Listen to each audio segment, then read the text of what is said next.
And hello visuals, welcome back to the channel and welcome back to another edition of the Visual Guys Entertainment News Podcast. And I always say this when I'm on my own, I'm solo, but it's got better sound quality and it sounds a little bit less echoey because our boy Chris isn't here. That's right, Chris is unfortunately had another weekend where he's just been run fucking ragged. The poor bastard is can't catch a break from life at the minute, from work and all this kind of shit. We went to go see Predator last night, and of course he had a ticket, but he wasn't getting back from Jockland. I think he said he was up at Jockland. He wasn't going to be able to get back, and it's just caused him hassle and aggro. And yeah, he was a little bit stressed when he messaged me and a little bit annoyed and stuff. So hopefully, if you are listening, Chris, you're just at home, relaxed, chilling, watching whatever it is you need to watch and stuff, and I'm sure we'll see you next week for Running Man, because I'm sure next week it's going to be Running Man. But we did see Predator last night. I won't speak too much about it. I'll do more of that next week and give you like a spoiler-free sort of review, because I want to focus again. I won't be on for too long because I'm fucking gammy. So I won't harper on for too long. But I kind of wanted to start this we have got a few little bits of news to talk about, but I wanted to start this episode off speaking about Chad Powers. I didn't realise that there was only going to be 6 episodes of this season, but it's now done, dusted. The first season's over with. Well, as far as I'm aware, I went to go check out episode, it would have been 7, and it wasn't there, so I'm assuming it's done, dusted. And I'm genuinely gutted. It become very quickly one of my favourite shows of the year. I had so much fucking fun with this show. I think as well it kind of had like a start to life a little bit like Ted Lasso did, whereas Ted Lasso was like an ESPN skit of him becoming the coach of Tottenham, and it was just an announcement that ESPN are going to get coverage of the Premier League, or the Premier League. So my girlfriend, I think my girlfriend's just sent me codes. Oh shit, I didn't message her back to her last message, did I? Fuck. Sorry if you're listening, girlfriend. I think she sent me some more cinema codes, the gorgeous little bastard. But I think it started off life as like a little comedy skit, and they managed to turn it into a show. Glenn Powell had such a huge, important role in this. I think he was producer and everything. But I heard about it, and I saw the images, and I was like, nah, I'll maybe do it one day. And then I got to the point where I think there was 2 or 3 episodes, and I thought, do you know what, we're going to do it now. And I massively fell in love with it. It had such a silly, goofy start to life. It was over the top. It was weird. It was bizarre. It was basically a Mrs. Doubtfire for American football. And that in itself just tells you how silly and dumb and fucking weird that it's going to be. Sorry if I keep stopping to cough. Like I said, I'm going to try and keep it short this for this week Entertainment News and next week's Ramble On.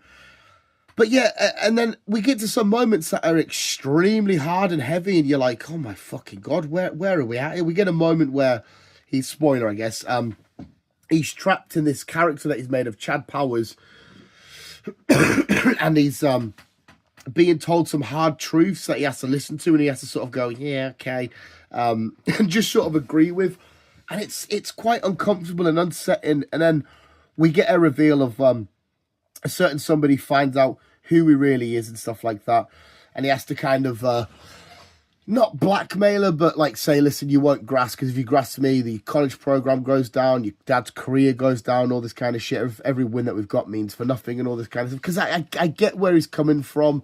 Like, he was a dickhead as a football player, he's arrogant in his own head, and he thinks he's bigger and better than what he is. And we had some really great performances.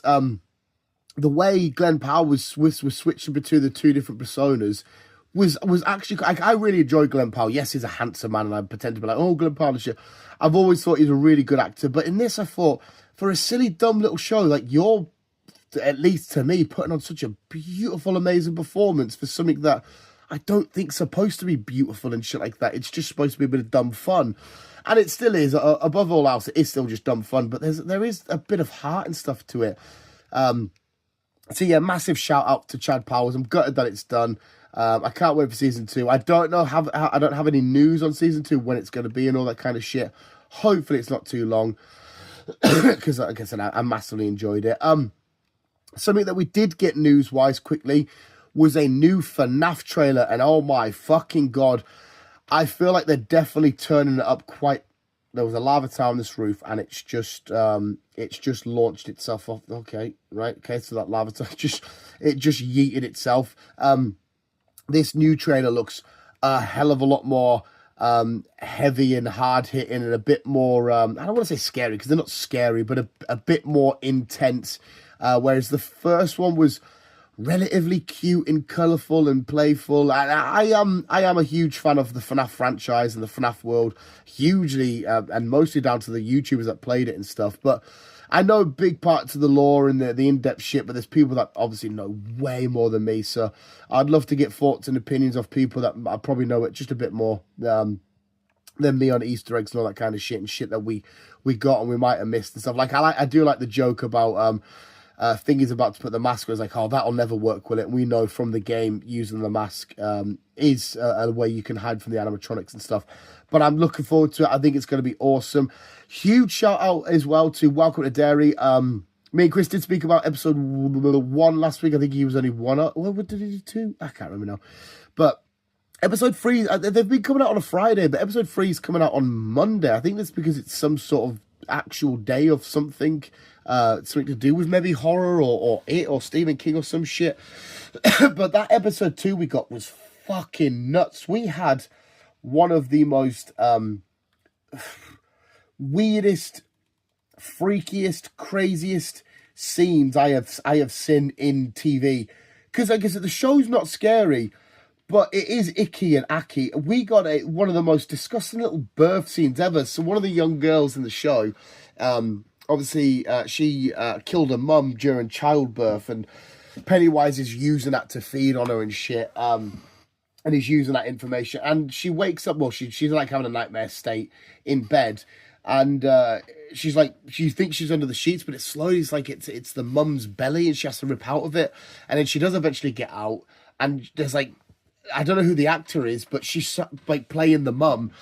And she's looking at her, she's like, why did you kill me? Why did you rip me apart? And that, I'm thinking, what the fuck? And the way she's staring at her, and the umbilical cord's still attached, and she's slowly trying to drag her in, and there's this mouth that opens up from her belly. At least I think it was her belly. And then you see the Pennywise's eyes just glaring at her. I was like, oh, this is all kinds of horrible. I am not a fan of like childbirth shit as it is anyway. Some people say, oh, it's beautiful, it's a miracle. Nah, it's gross. It's a human coming out of a fucking human. If I ever saw that in real life, I would 110% be turning around and saying, yep, I am officially gay forever. It's not for me. Yes, children are awesome, they're cool, and they grow up and they be people and they do cool shit, but the process of childbirth, no, thank you, not for me. But I've still been thoroughly enjoying that. Like I said, the next film we've got to do is... Oh no, before actually we'll go off it, I will quickly shout out to more of the Pennywise shit and the it stuff. I am having fun at the minute. People that are well versed in the Pennyverse, the Stephen King verse of It and Dairy Maine and all his other connecting films and shit, and learning about the ritual of Shut, is it? And what Pennywise is and his demonic brothers and the universe being on the back of the turtle and stuff, and really learning how it's all connected in the worlds and shit. So I've been having a lot of fun with that. I always love going into deep dives and stuff and listen to like YouTubers break down the lore and what it all means and connections, and this is how the universe, you know, actual experts in certain universes and shit. Like again, I'm not a Harry Potter fan, but like I don't mind sitting and listening to people talk about like the world of Harry Potter and how it's connected to this and all that kind of shit, or Game of Thrones. Like I love when my girlfriends teach me about Game of Thrones, the different houses and stuff. So I have been fun enjoying listening to all that. So I look forward to more episodes and shit. But in terms of what we're watching, next up is Running Man. We also have a new horror film by it's not Edgar Wright. Who did Long Legs? I can't fucking remember now. We get a very weird looking film. The horror films for me now, the ones that truly scare me, these weird, horrible, minging tone, demonic entity presence sort of over it, where it's not just like, boo, I'm a ghost, see you later, woo. It's like this horrible thing that's just like this feeling, this shiver, this moment sort of just lingering over you. Why the fuck can't I remember the name? Is it him and her? No. couple. I can't remember now. I'm doing a shit job of the entertainment news, aren't I? But that's our next showings. But I think it will be Running Man next. I'm happy to go back to see Predator again as well, because obviously Chris missed out on it. So I'll if Chris at some point, if our schedules allow it, I'll go watch Predator Badlands again. But you'll hear me talk more about it next week with Chris when we do that. But anyway, I'll leave it there. Hit the 10-minute mark. Not really much news. I just wanted to quickly shout out Chad Powers. That new FNAF trailer looks awesome. But yeah, we'll end it there before I go to a massive coughing fit. I'm going to go blow my nose. But thank you very much for listening to Visuals. And as always, remember to always keep being you and keep on keeping on. And if you're listening, Chris, we love you, sir.